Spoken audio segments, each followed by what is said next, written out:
이제 시간이 다 되었으므로 자리에서 다 일어나셔서 찬송가 546장, 찬송가 546장 찬송하시면서 8월 3일 성령 강림 후 제8주 주일 예배를 시작하겠습니다. 찬송가 546장입니다.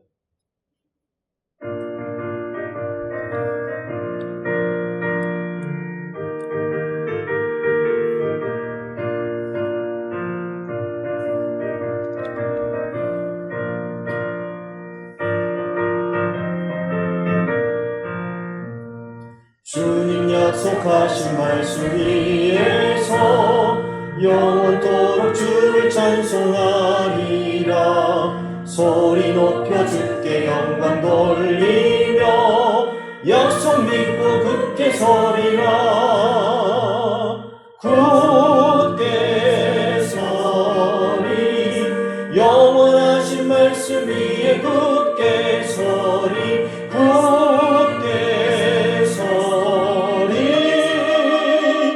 말씀 위에 굳게 서리라.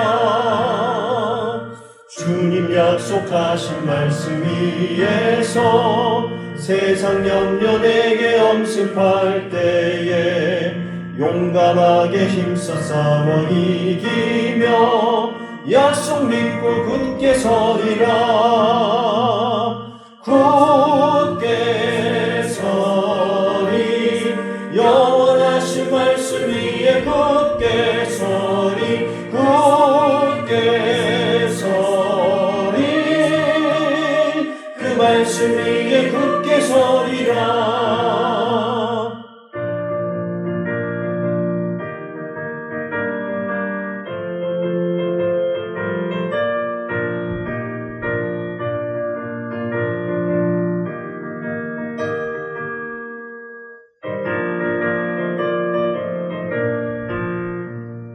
주님 약속하신 말씀 위에서 영원하신 주의 사랑이 믿고 성령으로 힘써 싸워 이기며 약속 믿고 굳게 서리라.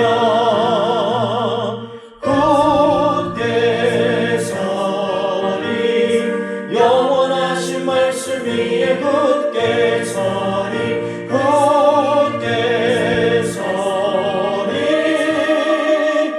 말씀 위에 굳게 서리라. 주님 약속하신 말씀 위에서 성령 인도하는 대로 행하며 주님 품에 항상 안식 얻으며 약속 믿고 굳게 서리라. 굳게 서리 영원하신 말씀 위에 굳게 서리. 굳게 서리 그 말씀 위에 굳게 서리라.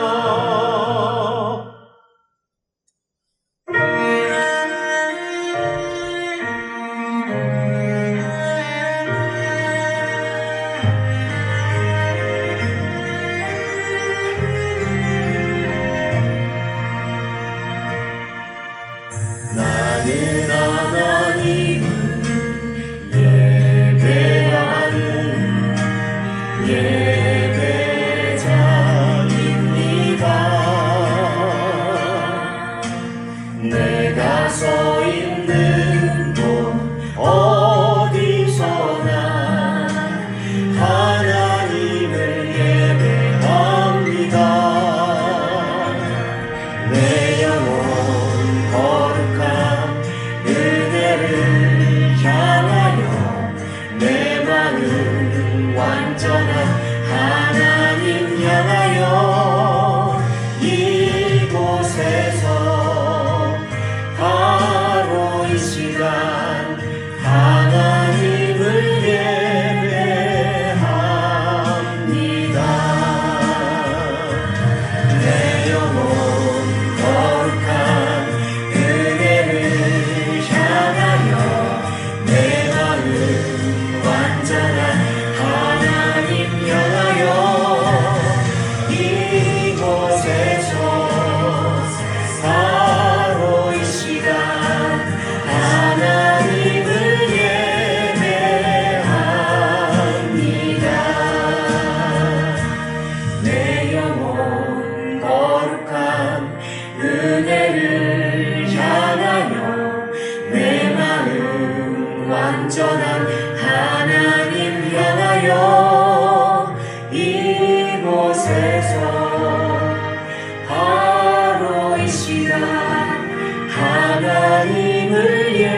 이제 사도신경으로 우리의 신앙을 고백하겠습니다.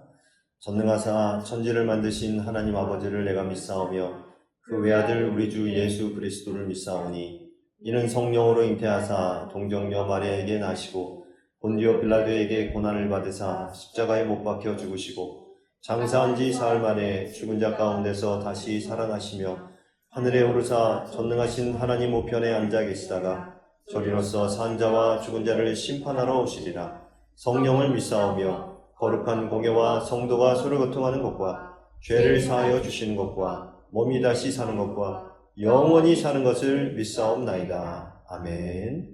자리에 앉아주시기 바랍니다. 기도하겠습니다. 살아계신 하나님 아버지, 일상의 삶 속에서 주님의 은혜를 깨닫습니다. 평범하게 지나치던 날들 가운데 개입하시어 지혜로운 길로 인도하시는 선하신 주님께 영광과 찬양을 올려드립니다. 그러나 우리는 영적으로 나태하여 주님의 뜻을 분별하지 못하고 주님의 일을 가벼이 여길 때가 많았습니다. 우리의 연약함을 고백하며 긍휼과 회복을 구하는 마음으로 주님 앞에 나아가오니 우리를 받으시고 또 우리를 맞아주시옵소서. 하나님, 지속되는 무더위로 인해 곳곳에서 사건과 사고가 많이 일어나고 있습니다. 찜통 더위를 온몸으로 견뎌내야 하는 이들을 붙잡아 주시옵소서. 뜨거운 햇볕 아래에서 일하는 이주 노동자들, 배달 라이더들, 택시 기사들을 보호하시고 인도하여 주옵소서. 우리 사회 곳곳에 누군가의 수고와 헌신이 있음을 기억하게 하시고 함께 살아가는 이웃들에게 관용과 감사의 마음을 품게 하여 주시옵소서. 하나님, 우리나라와 이 민족이 주님 보시기에 선하고 복된 나라가 되기를 소망합니다. 오랜 분단의 아픔이 마침내 끝나고 진정한 평화의 나라가 되게 하여 주옵소서. 대통령과 위정자들에게 하늘의 지혜와 분별력을 더하여 주시고 힘겨운 시국을 정의롭고 슬기롭게 이끌어가게 도와주시옵소서. 개인의 유익만을 쫓는 부정과 부패의 마음을 벗어나 공동의 선을 추구하는 나라가 되게 하여 주시옵소서. 하나님, 우리 교회가 이 거친 세상 속에서 안식처가 되기를 간절히 원합니다. 무한 경쟁과 물질 만능주의가 만연한 이 시대에 생명의 복음을 담대히 전하게 하여 주시옵소서.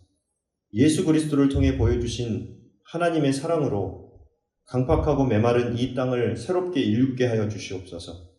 주님께서 희망의 그루터기로 삼으신 이 교회가 세상 속에서 참된 희망의 증거가 되게 하여 주옵소서.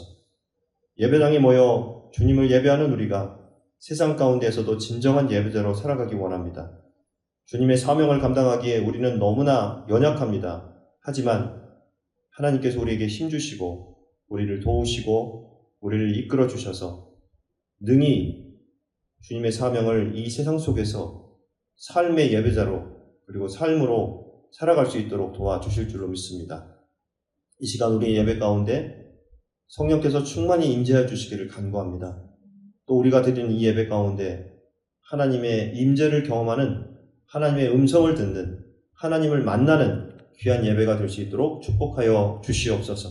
오늘도 이곳에서 함께 예배할 수 있음에 감사드리며 우리 주 예수 그리스도 이름으로 기도하옵나이다. 아멘.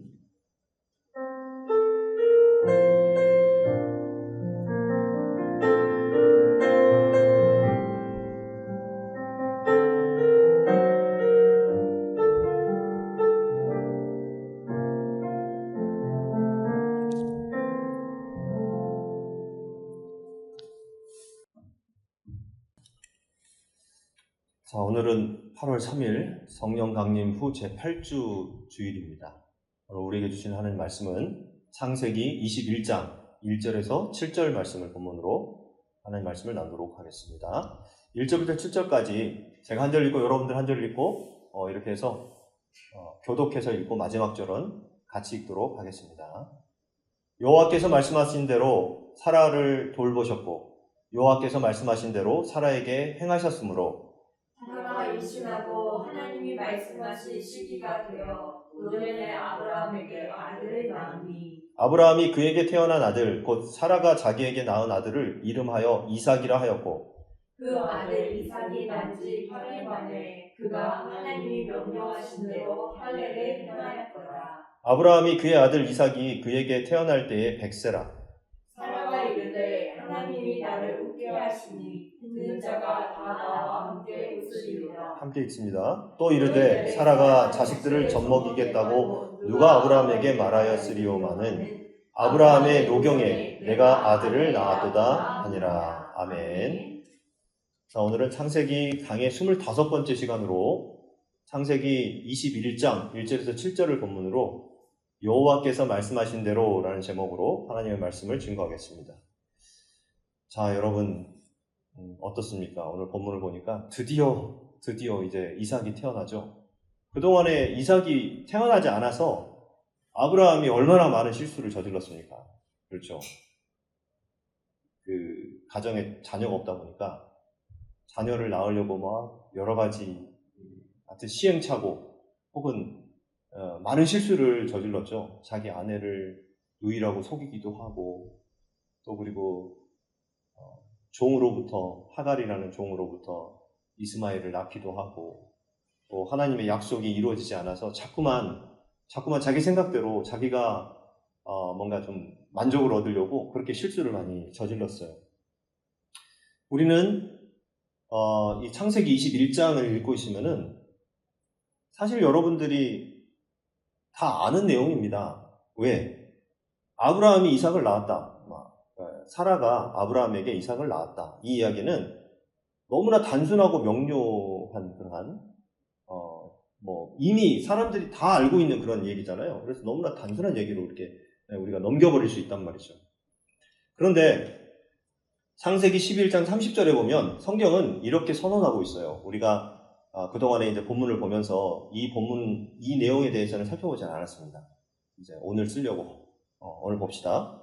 창세기 11장 30절에 보니까 같이 읽습니다. 시작. 사례는 임신하지 못함으로 자식이 없었더라. 네. 이렇게 꽝 못을 박는 것처럼 도장을 꽉 찍는 것처럼 이렇게 아예 사례는 임신하지 못하는 여자다. 이렇게 이야기를 하면서 시작을 해요, 성경이. 그리고 이제 이게 몇 장이라고 그랬죠? 11장 30절 마지막 부분이라고 그랬죠? 그리고 12장부터 이제 하나님께서 아브라함을 부르셔가지고 아브라함을 갈대아 우르에서 하란에서 가나안 땅으로 이렇게 부르시는 내용이 이제 쭉 이어졌잖아요. 그리고 또 아브라함이 가나안 땅에서 애굽으로 내려갔다가 다시 올라왔다가 또 막 이렇게 거기서 갈등을 겪고 또 어디로 내려갔다가 또 올라갔다가 막 이러잖아요. 이런 내용이에요. 자, 여러분, 그런데 이제 하나님이 12장에 약속을 주십니다. 어떤 약속? 내가 너를 큰 열국의, 큰 민족의 아버지가 되게 하겠다. 이렇게 약속을 하세요. 그리고 너는 복의 근원이 될 것이다. 너는 복 자체다. 너로 인해서 많은 사람들이 복을 얻게 될 것이다. 이렇게 약속을 해주시고 그 약속이 13장, 14장 이렇게 쭉 해서 20장까지 계속 이어집니다. 그 안에 이제 갈등이 있었고 시행착오가 있었다는 이런 내용이죠. 근데 그 약속의 내용이 21장에 이루어지게 되는 것입니다. 그리고 드디어 이삭이 태어나게 되는 겁니다. 여러분, 하나님의 약속은요, 그냥 어쩌다가 툭 던져져서 하루아침에 그냥 쑥 하고서 일어나는 그런 사건이 아니에요. 시간이 좀 걸립니다. 시간이. 자, 앞에 암탉이 알을 품고 있죠? 어미 닭이 달걀을 품듯이 그 알을 품어서 시간을 지나잖아요. 몇 주 또는 몇 달. 그 시간이 딱 지나면 생명이 안에서 점점 자랍니다.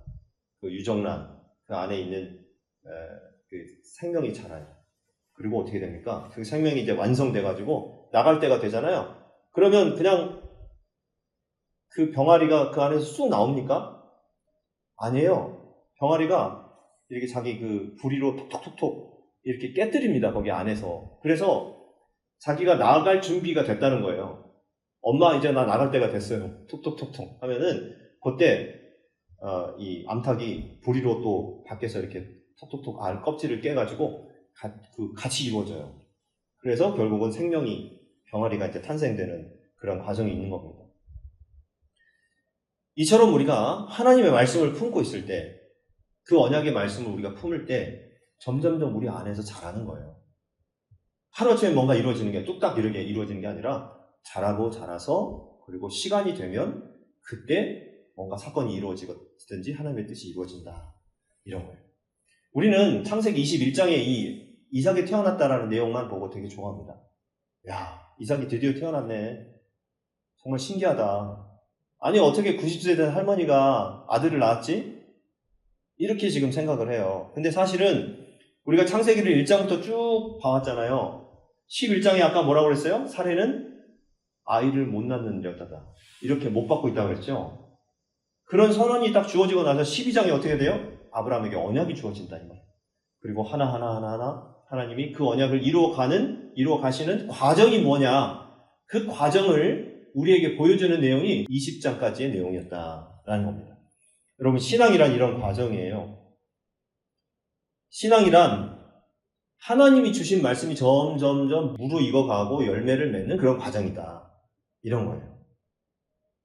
자, 그리고 또 한 가지, 우리가 이제 여기 가을 되면 단풍을 기다리잖아요. 가을이 되면 단풍을 기다립니다. 처음에는 푸릇푸릇하다가 점점점 붉은색으로, 갈색으로 이렇게 바뀌는데, 사람들이 그 단풍 때가 되면은 뭐 어디가 생각납니까? 뭐 내장산 단풍, 정읍에 있는, 그리고 뭐 설악산 단풍 등등 이렇게 아주 유명한 단풍지가 있어요. 그 단풍지에 보통 이제 인터넷에 치면 어떻게 되냐면 단풍의 절정기, 단풍이 막 완전히 그냥 이렇게 불그스름하고 아름다운 꽃 그 색깔을 내는 그 시기가 언제냐? 뭐 정읍이 좀 내장산이 좀 다를 수 있고 설악산이 또 다를 수가 있고 남쪽이 다를 수 있고 북쪽이 다를 수가 있어요. 시기는 조금 차이가 있습니다. 그러면 우리는 그때 어떻게 하냐면 그 단풍의 절정날 가요. 이번 주가 절정이래. 뭐 10월 셋째 주가 절정이래. 그러면은 그 주간에 사람들이 이제 여행을 떠나요. 그 단풍을 보러 가죠. 그런데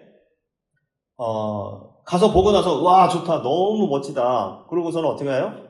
가족들끼리 보고 있다가 그냥 아니면 뭐 동호회나 아니면 친구들끼리 보러 갔다가 그냥 끝. 보고 나면 사진 막 몇 장 찍고 그러고 이제 돌아옵니다. 그러면 끝이에요. 그런데 산의 입장에서 생각해보자 이 말이에요. 산의 입장에서는 이 과정이 있어요. 과정이 1년 내내 이루어져요. 겨울철에는 어떻게 됩니까? 이파리가 다 떨어지죠. 앙상한 가지만 남죠. 그래서 하나하나 이제 이게 떨어졌다가 봄이 되면 어떻게 돼요? 그 가지에서 싹이 나죠. 그리고 꽃을 피우고 등등. 이렇게 해서 쭉 새순이 돋아나서 여름철에는 완전히 푸르러졌다가 가을에는 하나하나 거기에 단풍이 이제 나오는 거예요. 단풍이. 점점점 붉어졌다가 또 녹색으로 변했다가 노래졌다가 그럼 사람들이 막 찾아오잖아요. 그리고 그 단풍이 다 지고 나면 이제 그 절정기가 지나면 사람들이 돌아가요. 겨울이 되면 어떻게 돼요? 다시 그 이파리가 또 떨어져요. 그러니까 이 산 입장에서는요, 사계절을 1년 내내 경험하는 거죠, 산에서는. 그래서 그 과정을 봄, 여름, 가을, 겨울의 모든 과정을 이렇게 다 경험하는 그런 모습이 있는 거예요.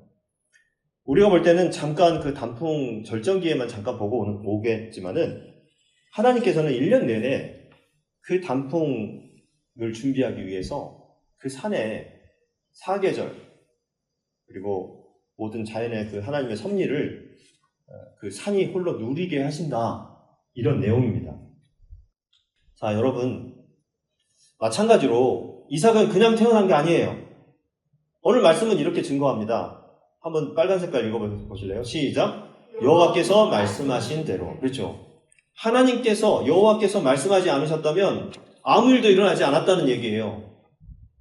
하나님 말씀하셔서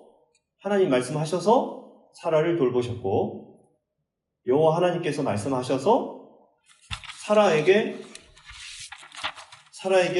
행하셨다라고 성경은 증거하고 있습니다.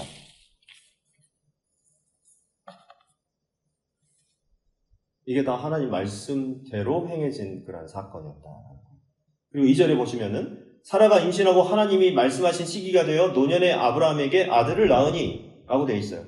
원문의 순서는 어떻게 됐냐면 임신했다, 낳았다. 동사가 먼저 나왔고요. 누가? 사라가. 누구에게? 아브라함에게. 언제? 하나님이 말씀하신 시기가 돼요. 라고 이렇게 순서가 되어 있거든요. 그러니까 이 원문 순서대로 다시 읽어보면은 여호와께서 말씀하신 대로 사라를 돌보셨고 여호와께서 말씀하신 대로 사라에게 행하셨으므로 임신하고 아들을 낳았다. 누가? 사라가 아브라함에게. 이렇게 원문에는 이렇게 기록되어 있어요. 그러니까 주어가 누구냐? 성경에서는요. 철저하게 여호와께서예요. 하나님께서 하셨다. 하나님께서 말씀하셨기 때문에 그 일이 이루어졌다라고 말씀하는 거예요. 그러니까 물론 사라가 아이를 낳았죠. 근데 사라 혼자 아이를 낳는 건 불가능하다는 거예요. 사라는 원래 어떤 여자라고요? 아이를 못 낳는 여자라고요. 근데 아이를 못 낳는 여자에게 하나님께서 말씀하실 때 아이를 낳게 된다, 아이를 낳는다라고 말씀하실 때 그때 이루어졌다는 얘기예요. 그러니까 우리의 인생의 주인공은 누굽니까? 하나님이세요. 우리 인생의 주어는 바로 하나님이십니다. 그런데 1절에서 여호와께서라고 했죠. 자, 빨간 색깔 이렇게 잘 봐주세요. 여호와께서. 근데 2절에 보시면은 하나님이 이렇게 나와요. 차이가 있죠. 여호와께서 하나님. 그리고 4절에도 볼까요? 그 아들 이삭이 난 지 8일 만에 그가 하나님이 명령하신 대로 하나님이. 6절 사라가 이르되 하나님이 나를 웃게 하시니 듣는 자가 다 나와 함께 웃으리로다. 이렇게 나와 있죠. 자, 여러분, 그 하나님의 일은 같은 하나님인데 왜 이렇게 여호와라고 이야기하기도 하고 하나님이라고 이렇게 이야기하기도 할까라는 겁니다. 똑같은 분이에요. 근데 이름이 지금 다르게 기록되어 있어요. 자, 여호와라고 할 때는요, 이게 히브리어로 야훼 또는 여호와 또는 예흐예 이렇게 읽기도 합니다. 그러니까 히브리어는 자음만 되어 있어요. 모음이 밑에 이제 받침으로 이렇게 나와 있어야 되는데 어떤 데는 원래는 없어요. 원래는 없는데 이 편의상 히브리 민족이 그 유대인들이 자기네들이 이제 읽다 보니까 이 언어를 잊어버릴 수 있잖아요. 어떻게 똑같은 자음이 쓰일 수도 있고 하니까 거기다가 모음을 붙였던 겁니다. 그래서 이걸 그러면 어떻게 이제 읽게 됐느냐? 이거 보세요. 야훼, 이제 히브리어로는 예호와라고 되어 있죠. 예호와, 야훼. 그리고 영어로는 제호바 이렇게 되어 있습니다. 하나님의 이름이 야훼라고 이렇게 되어 있는 건 뭐냐면 바로 하나님이 언약의 하나님이다. 우리 앞에서 이미 배웠죠? 여러분 기억나죠? 언약의 하나님이다 라는 뜻이에요. 언약을 주시고 성취하시는 분이 바로 야훼 또는 여호와 하나님이고요. 우리 인간을 사랑하시고 교제하시는 분, 그분이 바로 여호와 하나님이다. 그리고 그분이 뭘 줘요? 언약을 주신다. 그리고 늘 가까이 오신다, 말씀하신다. 이렇게 말씀하신 대로 행하시는 분, 이분이 바로 여호와 하나님이십니다. 자, 그러면 이제 그 다음 나와 있는 하나님이라는 단어는 어떤 단어로 썼다고요? 엘로힘이라는 단어를 썼습니다. 히브리어로 엘로힘. 기억나죠? 엘로힘이라는 이 단어는요, 불가능한 것을 가능하게 하시는 하나님이에요. 불가능한 것을 가능하게 하시는 분. 전능하신 하나님이죠. 전능하신. 그리고 모르는 게 없어. 전지전능하신 하나님을 엘로힘 이렇게 표현합니다. 그래서 2절에는 사라가 임신하고 하나님이 말씀하신 시기가 되어 노년의 아브라함에게 아들을 낳으니 라고 되어 있죠. 그 능력이 하나님, 전지전능하신 하나님의 말씀이 있었기 때문에 사라가 아들을 낳았다. 이렇게 되어 있는 거죠. 그리고 4절에 보면은 그 아들을 낳고 나서 아브라함이 어떻게 해요? 그 하나님이 명령하신 대로 할례를 행해요. 아이에게. 그리고 그랬더니 이제 6절에 사라가 이르되 하나님이 나를 웃게 하시니 듣는 자가 다 나와 함께 웃으리로다. 이렇게 되어 있죠. 원래 사례 또는 사라는요, 웃을 일이 없어요. 왜? 아이도 없죠. 그리고 막 가정에서 자녀가 없다 보니까 주변에서 수근수근 하기도 하고 저 여자 그냥 하나님께 저주받았나 보다 이런 식으로 이런 이야기도 듣기도 하고요. 그리고 하갈하고 또 갈등도 있었잖아요. 아브라함에게 이제 본인이 내가 아이를 못 낳으니까 당신이 저 하갈을 데리고 아이를 낳으세요. 어차피 우리 아이 아닙니까? 이렇게 이야기했는데 어떻게 됐어요? 그 하갈이 멸시하잖아요. 그 안주인을, 이 사라를. 저 여자는 아이도 못 낳으면서 무슨 안주인이야? 무슨 주인이야? 막 여주인이야? 이렇게 하면서 멸시하고 막 이렇게 하다가 결국 쫓겨나죠. 아무튼 그런 일이 있었습니다. 그러니까 그런 경우에 정말 웃을 일이 없어요. 아이가 없으니까. 그런데 그 굳어버린 몸을 열어주신 분이 누구냐? 전능하신 하나님이시다라는 거예요. 전능하신 하나님. 똑같은 하나님에 대한 표현이 이 21장 안에서 여호와 하나님, 또 그냥 하나님 이렇게 되어 있는 겁니다. 여호와, 그 다음에 엘로힘 이렇게 되어 있는 거예요. 이 내용 속에서 우리는 뭘 알 수가 있냐면 이 뉘앙스가 여호와라고 쓰여 있는 부분하고 하나님이 쓰여 있는 부분하고 분위기가 다르다라는 것을 느낄 수가 있는 겁니다. 여러분 이게 오늘날 같으면 컴퓨터로 작업을 한다고 생각해 보세요. 이게 하나님이라고 써야 되는데 여호와라고 잘못 썼다 그러면은 그냥 우리 백스페이스 눌러가지고 지우고 이거 하나님이라고 들어가야 되는데 이렇게 할 수 있잖아요. 근데 당시에는 이 성경을 어떻게 썼을까요? 3,400년 전부터 성경이, 그러니까 모세 시대 때 모세가 썼다고 하잖아요. 모세오경이라고 하잖아요. 종이가 없던 시대에 이걸 썼어요. 어떻게 썼냐? 신기하지 않아요? 종이도 없었는데 어떻게 책으로 만들었냐? 그 나일강에서 자라는 파피루스라는 식물이 있어요. 여기 보십시오. 가끔 식물원 같은 데 가면 이런 거 본 적 있죠. 그 열대, 아프리카 쪽에, 그쪽에서 자라는 그런 식물인데, 파피루스라는 이 식물에 이제 이거를 하나하나 이렇게 붙여가지고 또 잘라서 두루마리로 만들었어요. 그래도 그 위에다가 글을 쓰게 된 거예요. 성경을. 하나님 말씀을. 또는 그 양피지라고 여러분 들어봤어요? 양피지는 양의 가죽이에요. 양의 가죽.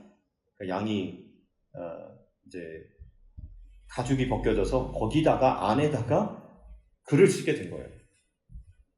하나하나 이 붓으로 하나님 말씀을 거기에 쓰게 된 겁니다. 그런데 여호와와 이 엘로힘이라는 단어를 어떻게 구분을 했냐 이 말이에요. 만일에 인간의 지혜로 모세가 내가 성경을 써야 되겠다. 그러고서 자기가 썼다 그러면요. 이렇게 할 수가 없어요. 하나님께서 그를 통해서 하나님이 그에게 영감을 주셔가지고 그의 인생에 그 말씀을 기록하게 했단 말이죠. 그래서 그 성경의 영감설이라고 합니다. 모세가 쓰긴 했지만 모세를 통해서 썼어요. 근데 하나님이 영감을 주셔가지고 기록할 내용들을 다 쓰게 하셨다. 이렇게 이야기를 하는 거죠. 그런데 1절에 보면 여호와께서 말씀하신 대로 2번 나오죠. 그 다음에 하나님이 2절에 하나님이 말씀하신 시기가 되어 4절 하나님이 명령하신 대로 6절 하나님이 나를 웃게 하시니 등등 이렇게 계속 쭉 나오는데 바로 이게 우리 인생이라는 걸 알 수가 있어요. 우리 인생은 따라서 해보세요. 하나님이 말씀하신 대로. 다시 한번 하나님이 말씀하신 대로. 네, 우리 인생은 하나님이 말씀하신 대로 되는 거예요. 하나님이 말씀하신 시기가 되면 되는 거예요. 그러니까 하나님이 모든 걸 다 주관하시고 계시다는 것을 우리는 알아야 된다는 거죠. 그러면 우리가 우리 인생에 하나님의 뜻이 이루어지려면 어떻게 해야 될까요? 어떻게 해야 돼요? 하나님이 말씀하신 대로 하나님의 그 명령대로 살아야 된다. 이런 얘기예요. 자, 그러면 6절에 나와 있는 것처럼 우리가 뭘 누려요? 우리가 정말 진정한 웃을 수 있는 거예요. 하나님이 나를 웃게 하신다고 돼 있잖아요. 결국은 예수 믿는 기쁨이 뭐냐면 하나님의 말씀을 받으면 그 말씀을 품으면 내 안에서 점점점 자라서 말씀하신 대로 이루어지는데 언제 이루어져요? 하나님 말씀하신 시기가 되면 이루어진다. 이걸 여러분 기억하시기 바랍니다. 그러면 그것이 우리에게 이루어지면 우리가 어떻게 반응해요? 하나님이 명령하신 대로 반응해요. 그래서 어떻게 깨닫게 되냐면 하나님이 나를 웃게 하시는구나. 내가 그냥 저절로 그냥 실없이 웃는 게 아니라 하나님이 나에게 기쁨을 주셔서 내가 웃게 되는구나, 이렇게 웃을 수 있는구나 라고 하는 것을 고백하게 된다 이 말이에요. 여러분, 우리 인생의 현 주소는 뭘까요? 우리 인생의 현 주소. 우리 인생은 어떤 존재입니까? 한계가 정해져 있는 그러한 존재예요. 한계가 있어요. 항상 어느 순간까지, 어느 부분까지밖에 못 가요. 그리고 그 이상은 할 수가 없어요. 그런 그 현 주소를 알려주는 그 단어가 있는데, 몇 단어가 있는데, 그게 뭐냐면 2절에 노년에 아브라함에게 아들을 낳으니, 노년이라는 이런 단어입니다. 아브라함이 그때 당시에 몇 살이었어요? 이삭이 낳았을 때 100살이었잖아요. 100살. 100살이 노년이었잖아요. 이걸 누가 모릅니까? 그러니까 왜 아브라함 앞에 노년의라고 하는 수식어를 붙였냐면 인간이 봤을 때는 불가능하다는 얘기예요. 100세 된 사람이 어떻게 아들을 낳냐. 그래서 일부러 거기에 노년에라고 하는 단어를 집어넣은 겁니다. 그리고 5절에도 보면은 아브라함이 그의 아들 이삭이 그에게 태어날 때에 100세라.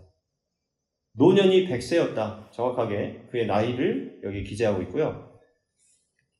불가능한 상황인데 다시 한번 불가능하다는 또 이야기하는 거예요. 지금 100세를 기록하는 것은. 여기서 끝나지 않습니다. 실제로 보면은 또 이르되 사라가 자식들을 젖먹이겠다고 누가 아브라함에게 말하였으리오마는 아브라함의 노경에 거기 앞에까지 누가 아브라함에게 말하였으리오마는 이렇게 나와 있어요. 아무도 그런 말을 할 수가 없다 이런 뜻이에요. 그리고 아브라함의 노경에 내가 아들을 낳았다. 노경 아까 노년 똑같은 말이에요. 늙었을 때 아주 늙었을 때 불가능한 나이에 이런 뜻이에요. 7절의 내용을 영어 성경으로 보니까 이제 그 사라의 고백이죠. And she added 더했어요. 사라가 이제 고백을 했어요. Who would have said to Abraham? 누가 아브라함에게 말했을까? That Sarah would nurse children. nurse가 이제 젖먹이다라는 뜻이거든요. 사라가 아이에게 젖을 먹일 수 있다고, 젖을 먹인다고 누가 말하겠느냐? 이렇게 이야기하는 거예요. 그러니까 불가능하다는 얘기예요. 절대로 불가능하다. 90세의 할머니가 아이를 낳고 그 아이에게 젖을 먹인다는 것은 있을 수가 없는 그런 일이다. 그런데 어떻게 돼요? 가능하게 됐다는 얘기예요. 가능하게 됐다. 그러면 2절에 노년에 5절에 백세라 7절에 누가 그리고 노경에 인간이 봤을 때는 불가능한 이 사건이 하나님이 봤을 때는 어떨까요? 이제 하나님의 입장에서 여호와께서 말씀하신 대로 하나님이 말씀하신 시기가 되어 하나님이 명령하신 대로 또 하나님이 나를 웃게 하시니 인간이 봤을 때는 안 된다고 불가능하다고 이야기하는 것들이 하나님은 뭐라고 말씀하고 계시냐면은 내가 말한 대로 된다라는 거예요. 내가 말을 했는데 뭐가 불가능하다는 거냐? 의심하지 마라. 그냥 믿고 걱정하지 마라. 이렇게 이야기를 하고 너희는 그러면 어떻게 살아야 되냐면 내 명령대로 살면 되는 거야. 내가 말한 대로 살면 너희들에게 축복이 있고 그 결과가 있고 열매가 있을 것이다. 라고 이야기를 하고 있는 것입니다.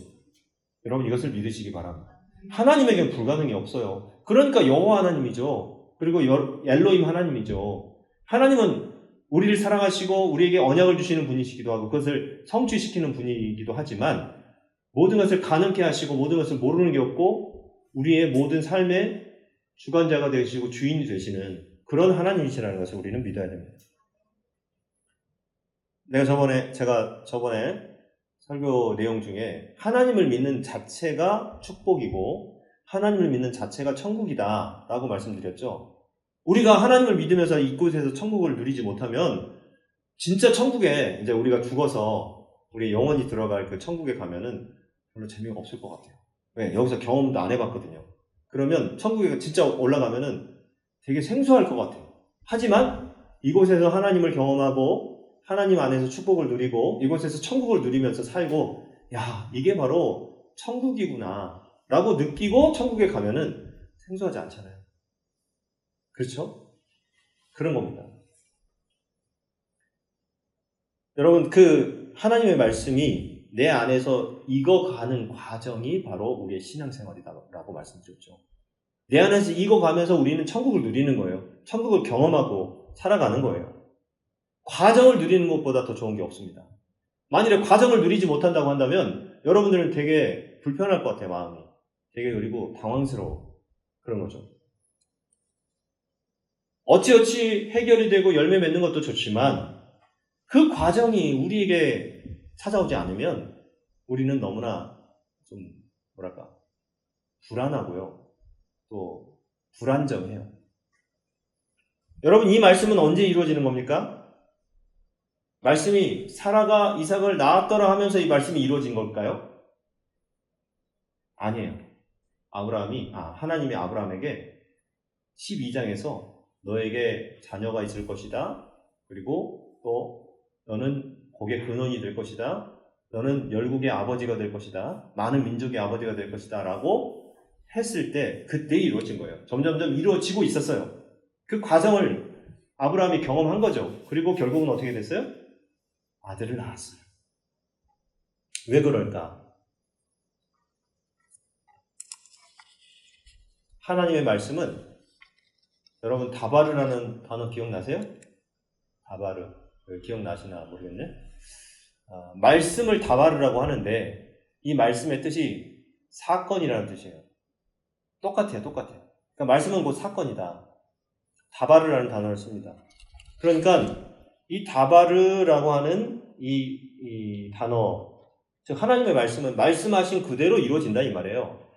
그러니까 우리가 성경에서도 창세기 1장 3절에 보면은 하나님이 이르시되 빛이 있으라 하시니 빛이 있었고, 빛이 있으라 말씀하실 때 어떻게 됐어요? 바로 빛이 존재하게 된 거죠. 하나님께서 내가 너로 큰 민족을 이루겠다 하시는 그 순간에 어떻게 됐어요? 이루어지는 거예요. 물론 아브라함에게 그때 바로 이루어진 건 아니지만 이루어지는 과정 속에서 아브라함이 결국은 이삭을 낳게 되잖아요. 바로 그런 겁니다. 하나님께서 큰 민족을 이루겠다는 말씀이 지금 이루어진 건 아닙니다. 하지만 이제 아이가 하나 태어났어요. 이삭이 태어났어요. 사실은 큰 민족을 이루겠다라고 하는 이 약속의 말씀은 100만 분의 1도 이루어지지 않은 상태입니다. 그런데 왜 우리가 기뻐할까요? 이 한 아이가 태어남으로 인해서 하나님의 말씀이 사건으로 증명되는 그런 순간이기 때문에 그렇습니다. 하나님은 결국 인간으로 봤을 때는 아이를 낳지 못하는 그 여인을 통해서 아이를 낳게 하셨기 때문에 그렇죠. 그리고 그 큰 민족이 언제 이루어지는지 아십니까? 이제 결국은 야곱의 아들 중에 요셉이 이제 종으로 애굽 땅에 팔려지게 되잖아요. 팔려가게 되죠. 정말 죽을 고비를 넘기고. 그리고 이제 과정 속에 어떻게 돼요? 하나님께서 도우셔가지고 꿈도 해몽하고 애굽의 총리가 돼요. 총리가. 그리고 자기 아버지 야곱과 그의 형제들, 식구들을 다 애굽 땅으로 부릅니다. 이제 거기에 이주를 해서 그렇게 살게 돼요. 그리고 거기서 번성하게 되죠. 이스라엘 백성들이 자라고 번성하고 번성하게 되는 그런 과정이 있습니다. 그리고 드디어 그 큰 민족이 이제 출애굽하게 될 때가 있어요. 애굽 땅에서 430년 종살이를 한 후 그때 나올 때 한 250만 또는 추정하기를 한 300~400만 이 정도로 추정할 수도 있는데 그런 민족으로 번성하게 되었다라는 겁니다. 그러니까 400년 이상이 걸려서 이루어지는 그 하나님의 언약을 내 때에 확인해야 되겠다라고 하는 것은 욕심이죠. 그러면 아브라함의 입장에서 생각해보면 하나님 큰 민족을 주시겠다고 약속하셨는데 이제 아이 하나 태어났네요. 그러면 큰 민족은 언제 이루어지시는 겁니까? 사실 아브라함이 이렇게 물어볼 수도 있지만 아닌 거죠. 하나님이 큰 민족을 이루어 주시겠다고 하는 그 약속은 한 아이 이삭의 출생으로 하나님이 사건을 이루신다는 것을 증명하시는 거예요. 하나님은 약속을 지키시고 언약을 이루시는 분이시다라는 것을 이삭을 통해서 보여주신다라는 거예요. 인간으로서는 불가능한 일을, 아니 어떻게 100세에 노경에 노인에게 노년에 이게 불가능하다 이 말이에요. 그런데 하나님은 이 아이를 통해서 그 다음 때에 또 그 다음 때에 내가 말했던 그 큰 민족을 반드시 너에게 이루어 주겠다라고 하는 것을 약속하시는 거예요.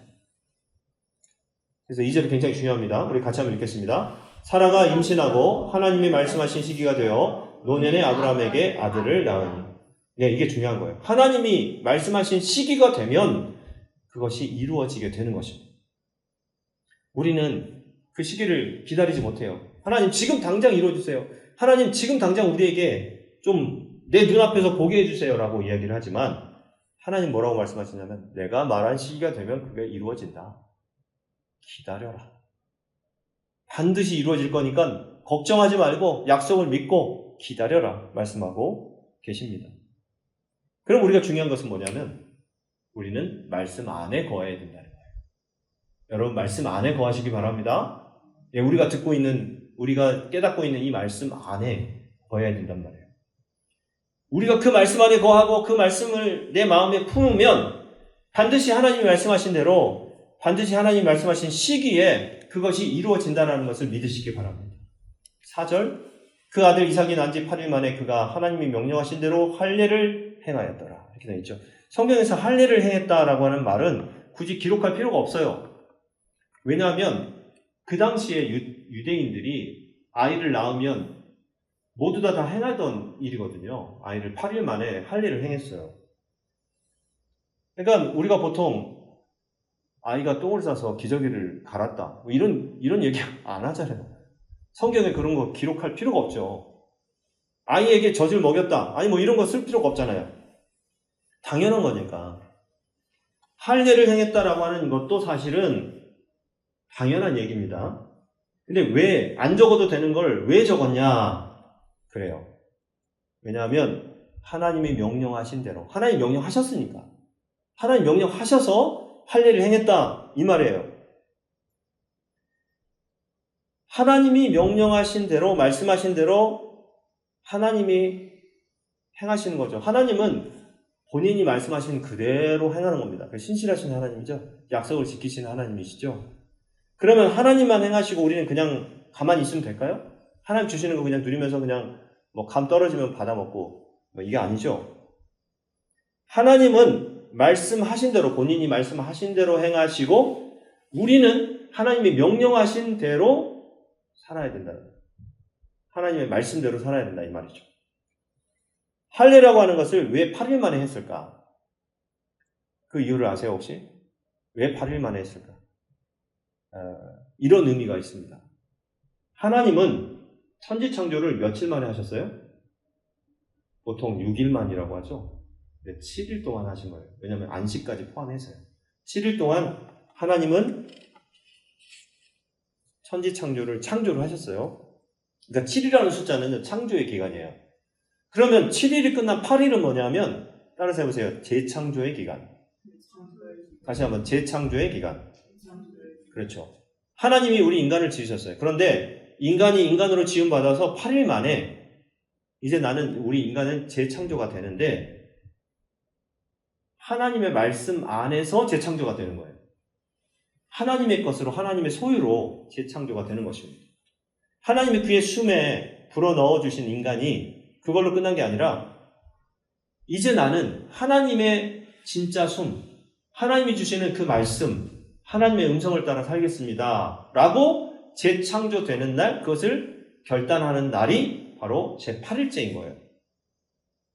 처음에 창조는 하나님의 숨으로 되었지만 8일째는 무엇으로 되냐면 하나님의 명령대로 되는 거예요. 하나님의 명령대로 살아가도록 결단하는 것, 그게 바로 8일째 행하는 할례였습니다. 그렇기 때문에 과학적으로도 의학적으로도 여러 가지 이유가 있다라고 이야기를 하지만 이건 성경적으로 유대인들이 할례를 행했던 이유는 뭐냐면 바로 이 이유예요. 하나님의 말씀대로 하나님의 명령대로 살아가는 것을 이 아이에게 가르쳐 주는 거고요. 그리고 공동체 안에서 그걸 결단하는 거예요. 그게 바로 할례입니다. 그러니까 우리는 하나님 말씀 주세요라고 그냥 넋을 놓고 그냥 앉아서 입 벌리고 가만히 있는 게 아니고 우리는 어떻게 해야 되냐면 하나님의 명령대로 살아야 된다는 거예요. 산다는 것은 노력한다는 거죠. 지키려고 노력하는 거예요. 하나님의 말씀을 따르려고 노력하는 거예요. 그래서 이 두 가지가 하나님의 말씀대로 하나님의 명령대로 이 두 가지가 만날 때 그때 스파크가 일어납니다. 그 결과가 뭐냐? 바로 6절이에요. 6절 같이 읽습니다. 시작. 사라가 이르되 하나님이 나를 웃게 하시니 듣는 자가 다 나와 함께 웃으리로다. 하나님의 명령대로 따랐더니 하나님 말씀대로 이루어지니까 나는 하나님이 나를 웃게 하신다. 그리고 내 주변에 있는 사람들이 다 나와 함께 웃게 된다는 거예요. 그래서 여러분, 예수 믿는 기쁨이 뭐냐면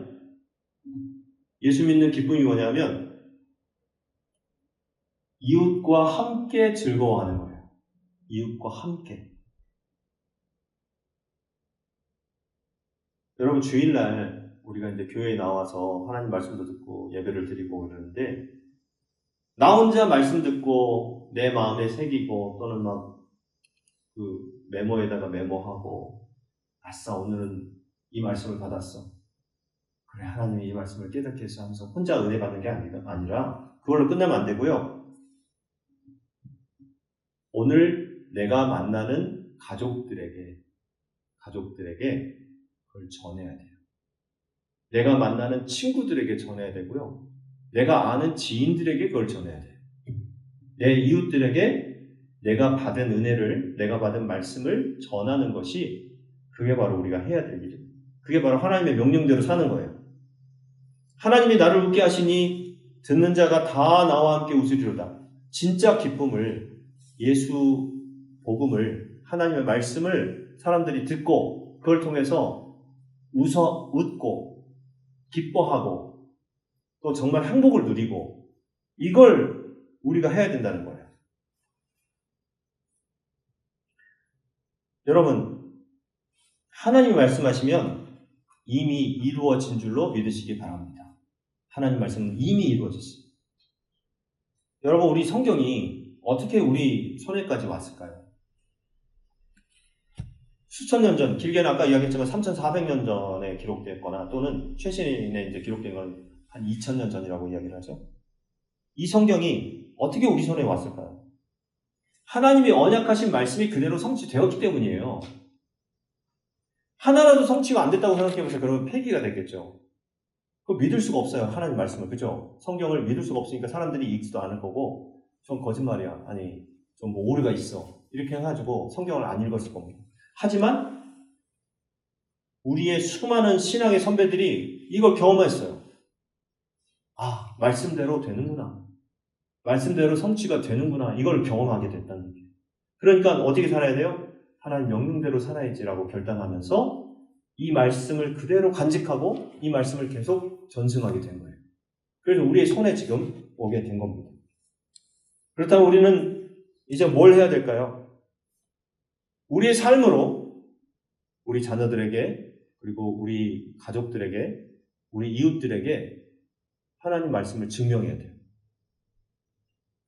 보통 얘들아 교회에 와라 예배 드리러 가자 이렇게 이야기를 하고 엄마 아빠가 하나님 믿으니까 엄마 아빠가 신앙인이고 엄마 아빠가 하나님 믿는 그리스도인이잖아. 그러니까는 교회 같이 가자 이렇게 이야기하는 것은 그냥 옛날 방식이에요. 그냥 무조건 믿어라 이런 말이죠. 하지만 오늘 성경을 통해서 우리가 깨닫는 건 뭐냐면 엄마 아빠의 삶을 보아라. 엄마 아빠의 삶을 보면 알 수 있지 않냐. 하나님이 우리에게 엄마 아빠에게 말씀하시고 그리고 그 말씀을 우리가 어떻게 살아가고 있는지를 너희들이 보고 있지 않냐. 그래서 엄마 아빠가 이렇게 힘든 가운데서도 너희들을 키우고 너희들을 입히고 하는 과정에서도 이렇게 즐거워하고 하나님 말씀을 따라 살려고 노력하고 있지 않냐. 그래서 우리는 이렇게 웃을 수 있단다. 그러니 너희도 엄마 아빠가 믿는 그 하나님을 따라서 또 엄마 아빠가 살아가는 이 말씀을 따라서 너희도 함께 즐거워하고 기뻐했으면 좋겠다. 그렇게 되기를 바래. 라고 이렇게 이야기를 해주는 거예요. 해줘야 된다는 거예요. 그게 바로 우리가 줄 수 있는, 자녀들에게 줄 수 있는 가장 훌륭한 유산이고요. 가장 훌륭한 선물인 줄로 믿습니다. 바로 이겁니다. 내 당대에 다 이루어지지 않아도 하나님의 언약은 내 다음 때에 이루어질 겁니다. 또 그 다음 때에 이루어지지 않으면 그 다음 때에 이루어질 거예요. 하나님의 언약은 반드시 이루어집니다. 아브라함이 이삭을 통해서 보았듯이. 당시에 그냥 이삭 한 명인데 나중에 430년 후에 그 하나님의 언약이 이루어졌잖아요. 그래서 우리는 포기하지 말아야 돼요. 지금은 아직은 우리가 연약하고 아직은 우리 혼자 이렇게 있고 또 우리 재영이 정말 혼자 이렇게 예배 가정 안에서 처음 예수 믿는 사람이잖아요, 지금. 그렇잖아요. 그러니까 우리 재영이네 집에서 그리고 외아들이고 그러다 보니까 혼자 믿는단 말이에요. 근데 지금은 혼자 믿어도 앞으로 10년, 20년 혹은 100년, 200년 후에 우리 재영이의 자녀를 통해서 이제 예수 믿는 사람들이, 예수 믿는 자녀들이 태어나고 예수 믿는 자녀들이 생겨지게 되고 그럴 때 재영이는 아브라함처럼 믿음의 조상이 됩니다. 얼마나 멋진 일입니까? 야, 내가 믿음의 조상이다. 우리 가정에, 우리 가족들의 믿음의 조상이다. 그래서 후대에 그 손주들이 말하기를 우리 김재영 할아버지가 청주 한무리교회를 다니고 그때 그렇게 열심히 기록했던 그 성경의 메시지 메모가 이렇게 남아있다. 우리에게 주는 정말 유산이다. 뭐 이렇게 이야기할 수 있지 않을까 이런 생각을 합니다. 그걸 한번 꿈꿔보세요. 지금부터 괜찮습니다. 지금부터.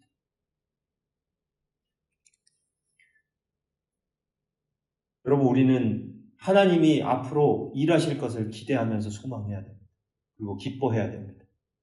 바로 그 사람이 천국을 사랑하는 사람이에요. 세상 사람들은 이렇게 얘기할 수 있어요. 아니, 겨우 한 명 가지고 뭘 하나님의 뜻이 이루어졌다 그래. 근데 아니에요.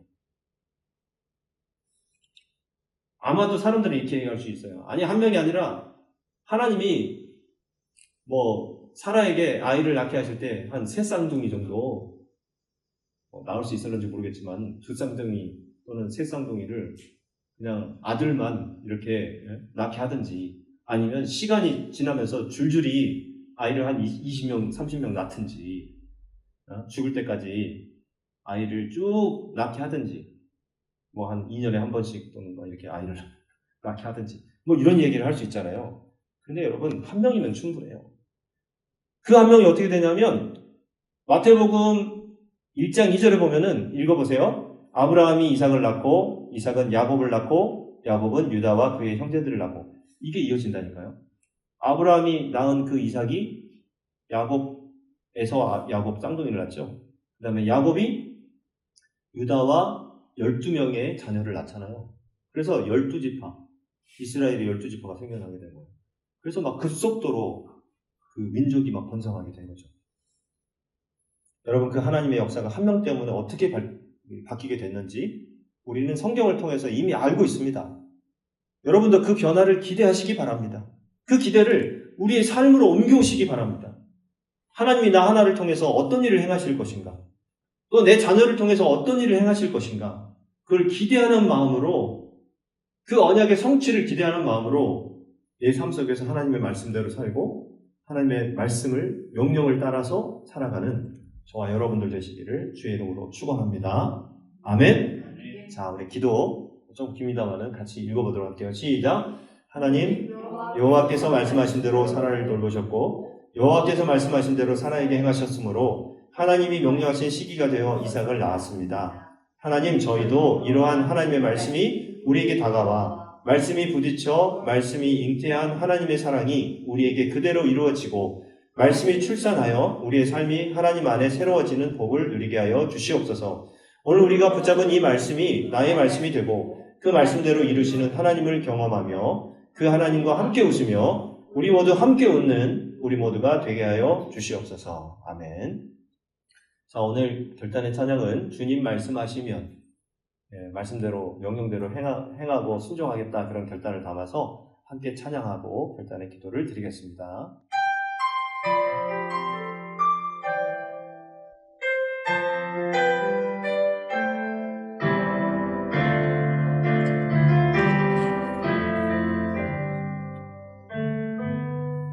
주님 말씀하시면 내가 나가리다. 주님 뜻이 아니면 내가 멈춰서리다. 나의 가고 서는 것 주님 뜻에 있으니 오 주님 나를 이끌소서.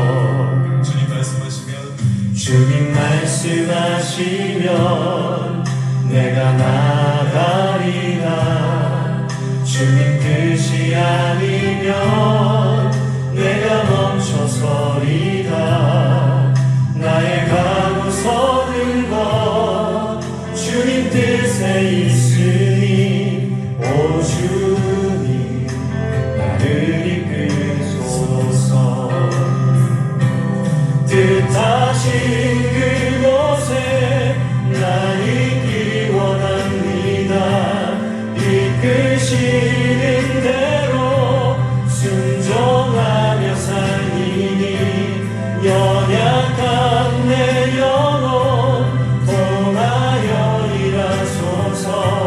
주님 나라와 그 뜻을 위하여 뜻하신 그곳에 나 있기 원합니다. 이끄시는 대로 순종하며 살리니 연약한 내 영혼 통하여 일하소서. 주님 나라와 그 뜻을 위하여 오 주님 나를 이끌소서.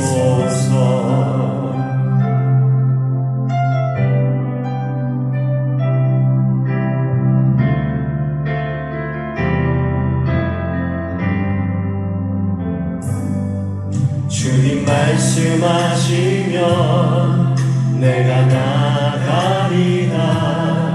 주님 뜻이 아니면 내가 멈춰서리다. 나의 가고 서는 것 주님 뜻에 있으니 오 주님 나를 이끌소서.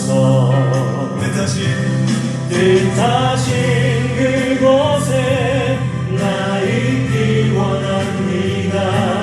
이끄시는 대로 순종하며 살리니 연약한 내 영혼 통하여 일하소서.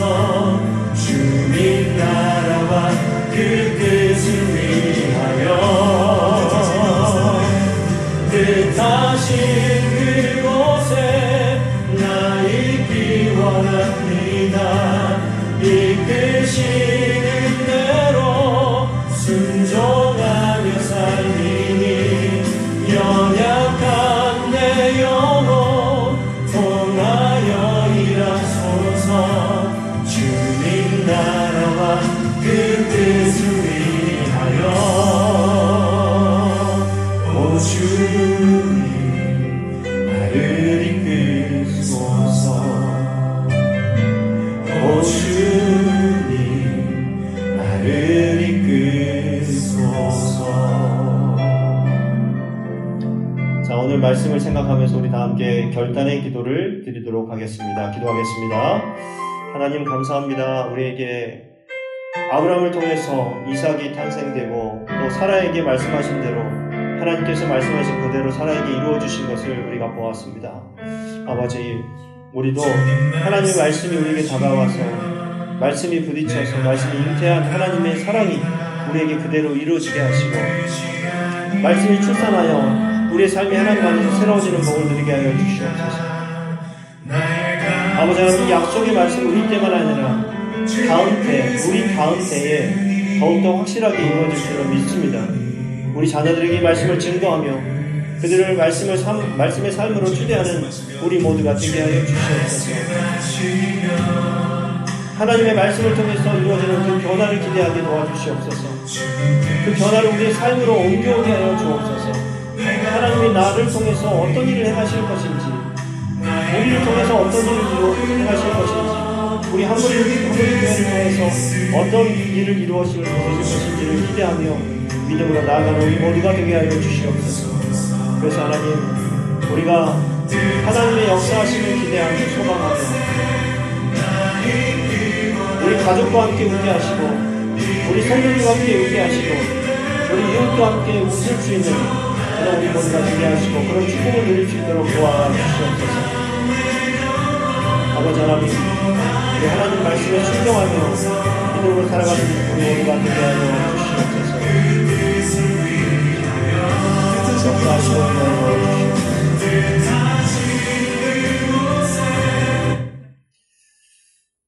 교회 소식 알려드리겠습니다. 오늘 예배 참석한 여러분 모두를 주님의 이름으로 환영하고 축복합니다.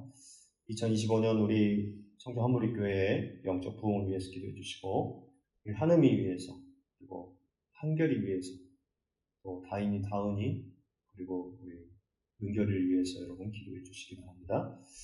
한재 사모님의 건강 회복을 위해서 기도를 부탁드리고요. 윤선희 집사님, 고옥순 집사님, 정말 이렇게 건강을 회복해야 될 사람들이 많잖아요.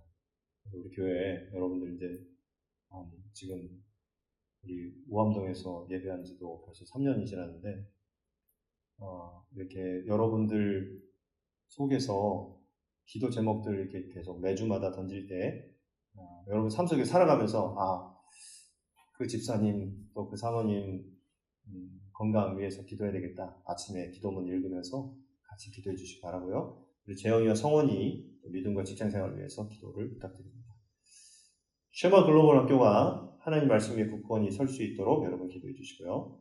집중호우로 인해서 전국에 많은 피해가 발생했죠. 근데 또 지금 무더위로 인해서 얼마나 힘든지 모르겠습니다. 이게 극한 폭우, 극한 더위, 폭염 막 이래갖고, 요즘은 옛날에는 집중이라는 단어를 썼었는데 요즘은 극한이라는 단어로 바뀌었어요. 너무 막 이렇게 비도 많이 오고 너무 뜨겁고 너무 힘드니까. 지난주까지 그 무더위로 힘들었잖아요. 이번 주에는 또 비가 많이 온대요. 그러니까 이거 종잡을 수가 없습니다. 100mm, 200mm 막 또 이게 또 집중 그 극한 호우, 그걸로 어려움이 많이 이제 발생될 것 같은데, 여러분 위에서 좀 기도해 주시고, 대한민국이 더 새로워지는 나라, 그 다음에 하나된 나라가 될 수 있도록 기도를 부탁드리겠습니다. 매일 기도운동 꼭 댓글을 달아서 함께 참여해 주시기 바라고요. 그리고 이제 청주 서지방 연합성회입니다. 여기 앞에도 포스터 붙였지만은 8월 17일 주일 저녁부터 20일 수요일 저녁까지 이제 한 4일 동안 일정으로 연합성회가 있습니다. 안정균 감독님, 제천제일교회의 안정균 감독님을 모시고, 강사로 모시고, 이제 다시 새로운 심령으로라는 주제로 좋은 교회에서 있을 예정이니까 시간 되시는 분들은 참여해 주시기 바랍니다.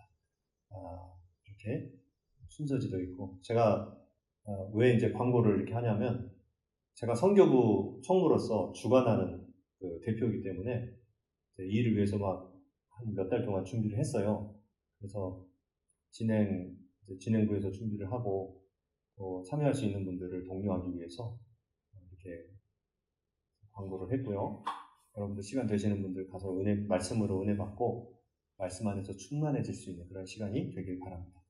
자, 교제하고 봉헌하는 시간을 갖도록 하겠습니다. 다 일어나셔서 이번 한 주간도 전능하신 하나님께 순종하며 살아가시기 바랍니다. 시작! 전능하신 하나님께 순종하며 살아가시기 바랍니다. 아멘.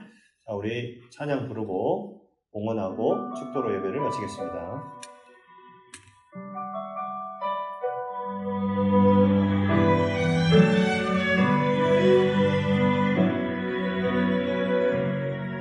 너의 가는 길에 주의 평강이 있으리.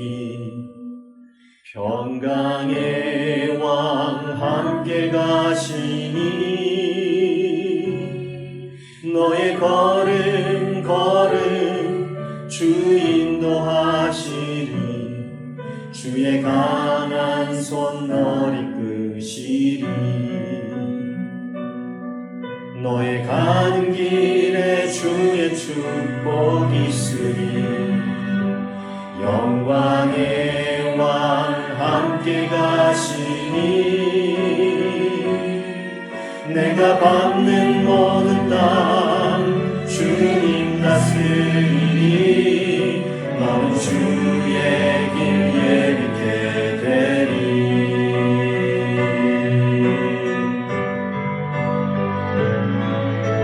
주님 나라 위하여 길 떠나는 나의 형제여 주께서 말하시니 너는 가라 주의 이름으로 거칠은 광야 위에 꽃은 피어나고 세상은 내 안에서 주님의 영광 보리라 강하고 담대하라 세상 이기신 주를 함께 너와 동행하시며 내게 새 힘을 주시니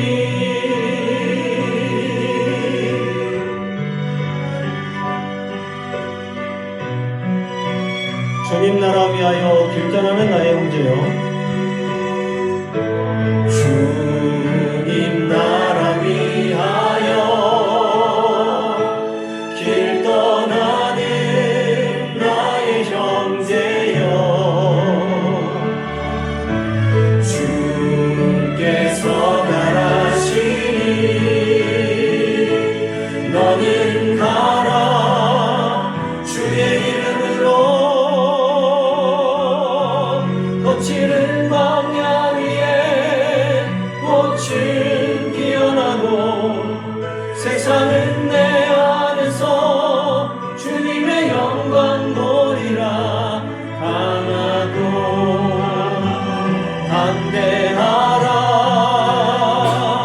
세상 이기신 주를 함께 너와 동행하시며 내게 새 힘을 주시리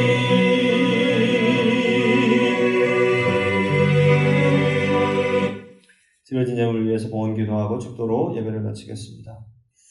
하나님 아버지 아브라함에게 주셨던 그 약속의 말씀이 우리에게도 이루어지게 도와주시옵소서.